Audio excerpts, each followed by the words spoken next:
Welcome to Durham and welcome to the Department of Computer Science. Today I would like to give you an impression of what it is like to study the MSc in Scientific Computing and Data Analysis, or MiSCADA for short, here in Durham. I'm Dr. Anne Reinartz. I'm the director of MiSCADA.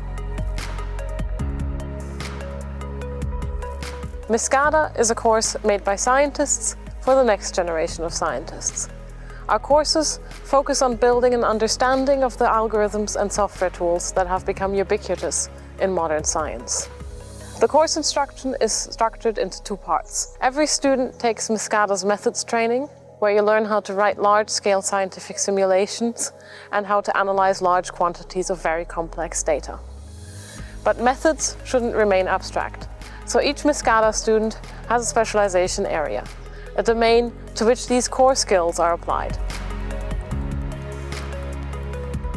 The specializations we currently offer are financial technology, earth and environmental sciences, astrophysics, and computer vision and robotics. The components every student takes in Term 1 are scientific computing, high-performance computing, introductory statistics and machine learning, and professional skills. In Term 2, students have a choice of optional modules, such as Advanced Statistical and Machine Learning, Foundations and Unsupervised Learning, Advanced Statistics and Machine Learning, Regression and Classification, Performance Modeling, Vectorization and GPU Programming, Data Acquisition and Image Processing, Advanced Algorithms and Discrete Systems, and Computational Linear Algebra and Continuous Systems. As you can see, not all optional modules are available to all streams. Finally, in Term 3, you will have the opportunity to work closely with an academic on a research project, which will form your dissertation.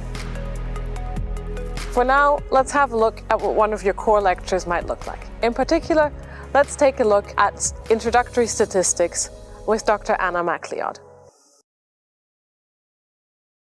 Hello everyone, my name is Dr. Anna MacLeod, and in this short taster lesson we will learn how to use the chi-square statistic to test the quality of a model fit to our data. We call this hypothesis testing, and it is part of the MiSCADA core module on data analysis and statistics. In this short lecture, we will first understand what we mean with null hypothesis and testing it. After that, we will discuss the goodness of fit parameter chi-square and look at a worked out example calculation to solidify our knowledge. We will finish off with a word of caution regarding relying on calculations only. By the end of this, you should be able to rapidly check whether your model is a good fit to your data. Let's jump right in. Null hypothesis is just a fancy way of formulating a statement of the type, my data can be described by a straight line, or my data can be described by a Gaussian distribution.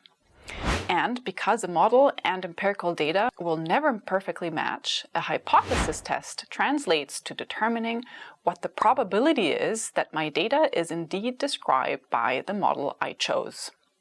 So really, the null hypothesis test is nothing but testing the quality of a model fit, and a commonly used statistic to do this is the chi-square statistic. But before we talk about that, let's first see why we would want to fit a model to data in the first place. Let's stick with the example of a straight line, and because I'm an astronomer, we will now look at a real-life application of a straight line fit to astronomical data. What you see in this scatter plot is the amount of metals in the gas of a galaxy as a function of distance from the center of that galaxy. As you can see, the measurements, data points, look like they follow a linear trend. Astronomers use the best fit intercept of the straight line to determine the metal abundance at the center of the galaxy, and the best fit slope to easily read off what metal content to expect at a given radius. This demonstrates how a model fit can tell us important things about a physical system we are considering. Performing the model fit and therefore determining these best fit parameters, the slope and the intercept in our example of a straight line, is called regression analysis. And the best fitting line will be the one that is as close as possible to as many data points as possible.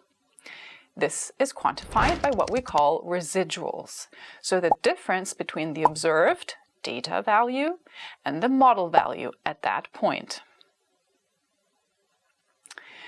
We can now introduce chi-square, the goodness of fit parameter, which is the sum of the squared residuals of all data points.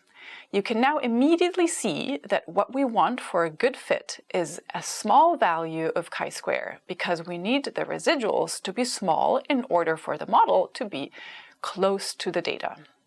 Further, if we have error bars on our measured data, we incorporate those into the chi-square calculation as weights, such that data points with large uncertainties are less important than those with smaller uncertainties, as it should be. Say we have n measurements or data points, and we choose a model that has m parameters. Just to be clear, the straight line model has two parameters, the slope and the intercept. We can then calculate what we refer to as degrees of freedom by subtracting the number of parameters we wish to constrain, m, from the number of data points we have available to constrain them, n. Typically, m is not a large number. Remember, it's 2 for the straight line, or 3 for a Gaussian. Try and think about why we do not want a model to have too many parameters to constrain. We will see in a minute why knowing the degrees of freedom is important. But first, let's see how to calculate the probability we mentioned earlier. That is, the probability that our model is a good representation of the data. For this, we need the probability distribution function of chi-square. Without getting into too much detail, just note that this function is normalized, it is asymmetric about its mean, and the mean is equal to the number of degrees of freedom. Once we have used a computer to minimize chi-square and obtain its minimum value, denoted as chi-square min, we can then use the cumulative probability function to calculate the probability p of obtaining a value of chi-square between the minimum value chi-square can have, which corresponds to the best fit model, and infinity by integrating the probability distribution function over this interval. If our model is a good choice for our data, chi-square minimum will be approximately equal to the degrees of freedom, and the probability of obtaining that value of chi-square, given that value of degrees of freedom, is about 0.5. Note that these are calculations that we perform with a computer. For example, the precompiled language Python has several good ways of performing a fit and determining all of these quantities. A faster way to determine if our hypothesis should be rejected before calculating probabilities is to check the value of the reduced chi-square statistic. So chi-square minimum divided by the degrees of freedom. Clearly, given that a good fit is when chi-square min and the degrees of freedom are about equal, the reduced chi-square should be about 1. If it is much less than 1, it means that we might need to review our measurement uncertainties, as these go into our chi-square calculation as weights in the denominator. Formally, to decide whether to question the null hypothesis with the reduced chi-square statistic, we distinguish between the case that we only have a handful of data points, say 10, and the case we have more than that, for example, between 50 and 100. In the former case, we question the null hypothesis if the reduced chi-square is bigger than 2. And in the latter case, we question it if it is larger than 1.5. Let's see this example for the radioactive decay of barium-137.